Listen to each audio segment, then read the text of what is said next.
பருத்தி பஞ்சு மாதிரி பளீர்னு வெள்ளதாடி, சிவப்பும் வெள்ளையுமா கலந்த பெரிய அங்கி, தலையில குஞ்சம் வச்ச ஒரு தொப்பி, குட்டி குட்டி பரிசுகள் வச்சிருக்க ஒரு பெரிய பைய, தொப்ப குலுங்குற குழந்தைத்தனமான சிரிப்பு.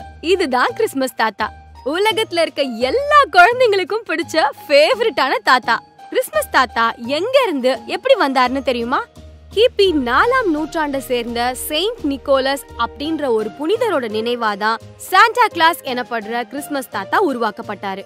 அப்போதைய ரோம் சாம்ராஜ்யத்தோட பதாரியாவுல இருக்க லைசா துறைமுக பகுதியில தான் நம்ம நிக்கோலஸ் பிறந்தாரு. கிறிஸ்துவத்தின் மேல அளவில்லா ஈடுபாடு கொண்டிருந்த நிக்கோலஸ் சின்ன வயசுலயே பாலஸ்தீனத்துக்கும் எகிப்துக்கும் மத ரீதியான பயணங்களை மேற்கொண்டாரு. ரொம்ப நாள் கழிச்சு திரும்பவும் லைசா திரும்பின நிக்கோலஸ் கிறிஸ்தவ பிஷப் பதவியை ஏற்றாரு. ரோம் நகர பேரரசன் டயோக்ளிஸ் காலத்துல கிறிஸ்தவர்கள் வேட்டையாடப்பட்டாங்க. பிஷப் நிக்கோலஸும் இந்த வேட்டையில இருந்து தப்பிக்க முடியல. அதனால அவர் கைது செய்யப்பட்டு சிறையில அடைக்கப்பட்டாரு.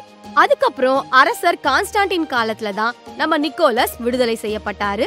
மத போதகரா இருந்ததோட மட்டும் இல்லாம குழந்தைங்களுக்கும் ஏழைகளுக்கும் அன்பான சக மனிதரா நிக்கோலஸ் இருந்தாரு. குழந்தைகளை பார்க்கும் போதெல்லாம் அவங்களுக்கு பரிசு கொடுக்க ஆரம்பிச்சாரு. இதனாலேயே நிக்கோலஸ பாக்குறதுக்கு நிறைய குழந்தைகள் வந்து செல்ல ஆரம்பிச்சாங்க. அவர் இறந்ததுக்கு அப்புறமா அவரோட சடலம் மைரா அப்படின்ற இடத்துல அடக்கம் செய்யப்பட்டுச்சு. அவர் மேல வச்சிருந்த அன்பின் காரணமா அவரோட கல்லறைக்கு மக்கள் கூட்டம் கூட்டமா வர தொடங்கினாங்க. 6ஆம் நூற்றாண்டுக்கு அப்புறமா அவரோட கல்லறை பிரபலமான சுற்றுலா தலமா மாறிடுச்சு. அப்போ மைரா பகுதிக்கு வந்த இத்தாலிய மாலுமிகள் சில பேரு நிக்கோலஸோட கல்லறையில இருந்து அவரோட நினைவு பொருட்கள் செலத இத்தாலியில இருக்க பாரி நகருக்கு கொண்டு போனாங்க. அவங்க விளையாட்டா செஞ்ச இந்த காரியம் தான் சாண்டா கிளாஸ் தாத்தாவோட தொடக்க புள்ளி. இத்தாலியில ஆரம்பிச்சு ஐரோப்பா முழுவதும் நிக்கோலஸோட புகழ் பரவ ஆரம்பிச்சது. நிக்கோலஸ் பெயர்ல ஐரோப்பா முழுவதும் ஆலயங்கள் உருவாச்சு. டச்சு வணிகர்கள் மூலமா அமெரிக்காவுக்கும் இவரோட புகழ் பரவியது. செயின்ட் நிக்கோலஸ் அப்படின்ற பேரு டச்சு மொழியில சிண்டர் கிளாஸ்னு மருவி அதுக்கப்புறம் இங்கிலீஷ் பேசுற அமெரிக்க மக்கள் அவரை சாண்டா கிளாஸ்னு அழைக்க தொடங்கினாங்க. இங்கிருந்துதான் சாண்டா கிளாஸ் என்ற பெயர் நிலைக்க தொடங்கிச்சு. கிறிஸ்மஸ் தாத்தா பிறப்பால ரோமானியரா இருந்தாலும் அவரை வளர்த்தது என்னமோ அமெரிக்கா தாங்க. 1822ஆம் வருஷம் கிளெமெண்ட் மூர் என்பவர் நைட் பிஃபோர் கிறிஸ்மஸ் அப்படின்ற ஒரு தலைப்புல கட்டுரையை எழுதினாரு. அதுல கிறிஸ்மஸ் தாத்தாவை பத்தி தன் கற்பனையில வர்ணிச்சிருந்தாரு. நிக்கோலஸ் காலத்துல பிஷப்கள் அணிஞ்சிருந்தது சிவப்பு வெள்ளை அங்கி, குஞ்சம் வச்ச ஒரு தொப்பி அப்படின்னு கிறிஸ்மஸ் தாத்தாவோட உருவத்தை வர்ணிச்சிருந்தாரு. அந்த கட்டுரை பத்திரிகையில வெளியாகி ரொம்பவே பிரபலமாச்சு. அந்த வர்ணனை பலருக்கும் பிடிச்சு போய் அதுவே கிறிஸ்மஸ் தாத்தாவோட உடையா நிலைச்சிடுச்சு. இதுல இருந்து பலரும் கிறிஸ்மஸ் தாத்தாவுக்கு கேரக்டரை ஸ்கெட்ச் பண்ண ஆரம்பிச்சாங்க.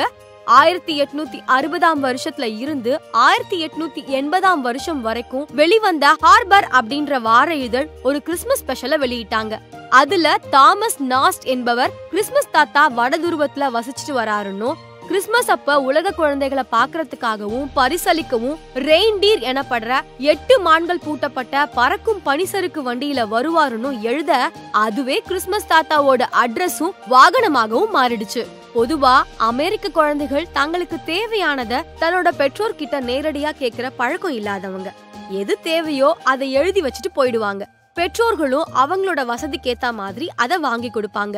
அந்த ரைட்டர் தாமஸ் தன்னோட கட்டுரையில கிறிஸ்மஸ் தாத்தாவோட மான்களுக்கு வீட்டு வாசல்ல வைக்கோல் வைக்கிற குழந்தைகளை அவருக்கு ரொம்ப பிடிக்கும்னு, தங்களுக்கு என்ன தேவையோ அதை எழுதி வச்சா வீட்டு புகைப்போக்கி வழியா கேட்டதை கொடுப்பாரு கிறிஸ்மஸ் தாத்தான்னு எழுத, அத நம்பி அந்த வருஷம் கிறிஸ்மஸ் தாத்தா கிட்ட என்னென்ன பரிசுகள் வேணும்னு லிஸ்ட போட்டு புகைப்போக்கிக்கு கீழே வச்சுட்டு தூங்க போனாங்க குழந்தைங்க.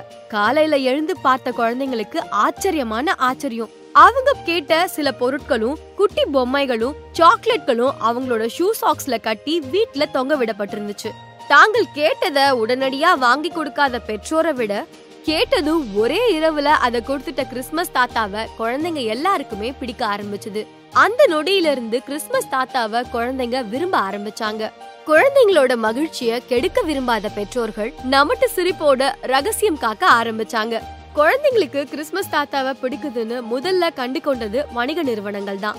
மெல்ல மெல்ல கிறிஸ்மஸ் தாத்தாவோட உருவத்தை குழந்தைங்களுக்கு பிடிச்ச மாதிரி குண்டானவரா தொப்பையோட காமிக்ஸ் கேரக்டர் போல மாத்துனாங்க.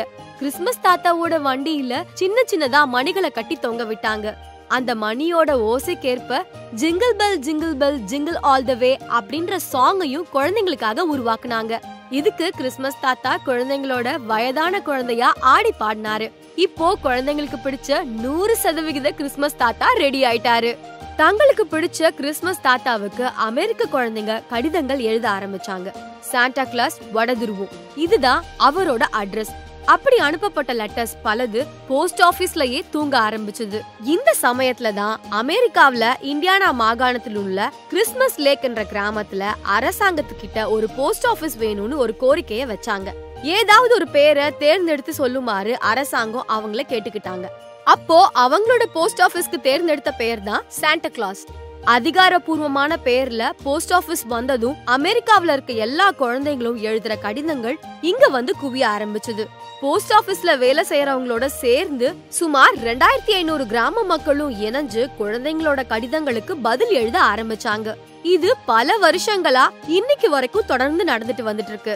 இன்னமும் 2500 சாண்டா கிளாஸ்கள் குழந்தைங்களுக்கு பதில் கடிதத்தை எழுதிக்கிட்டு தான் இருக்காங்க. இன்னைக்கு இருக்க காலகட்டத்துல கிறிஸ்மஸ் தாத்தா இல்லாம கிறிஸ்மஸே இல்லன்னு தான் சொல்லலாம். உலகம் முழுக்க இருக்க குழந்தைங்க கிறிஸ்மஸ் தாத்தா பரிசு பொருட்களை சந்தோஷமா கொண்டு வருவாருன்னு அவருக்காக jingle bells jingle bells jingle all the வேன்னு சந்தோஷமா ஆடி பாடி காத்துக்கிட்டு இருக்காங்க. ஓகே ஆதன் வியூவர்ஸ், இந்த வீடியோ மூலமா கிறிஸ்மஸ் தாத்தாவோட வரலாற தெரிஞ்சுக்கிட்டு இருப்பீங்கன்னு நம்புறோம். கிறிஸ்மஸ் செலிப்ரேட் பண்ற எல்லாருக்கும் எங்க ஆதன் டீம் சார்பா இனிய கிறிஸ்மஸ் நல்வாழ்த்துக்கள்.